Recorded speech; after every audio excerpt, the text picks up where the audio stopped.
Walang galang inyong mga kawal! Isang kalabisan ang ako'y sa pilitang isama rito!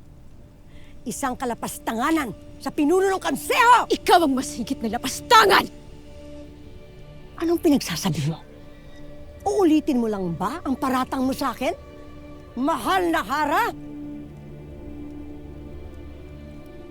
Rama Soltarius, huwag mo sanang hayaang itong panlalapastangan sa akin! Itiwan niyo ako! Pinunong Tabon, ikaw ay lilitisin para sa inyong mga nagawang kasalanan. Anong kasalanan? Ang iyong masamang balak na ako'y ipapaslak. Ang iyong pakikipagsabwatan sa napaslang na Tagalagas. At ang iyong pagpapakitil sa kanya upang maitago ang katotohanan! Itinatanggi ko ang iyong mga paratang.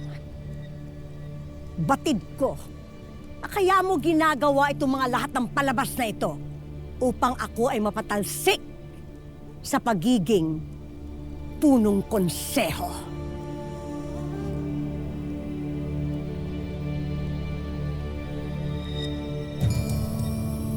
Hindi lingid sa kaalaman ng lahat na kami ng Hara ay maraming hindi pagkakasunduan. Kaya bilang parusa niya, ito ang ginagawa niya sa akin.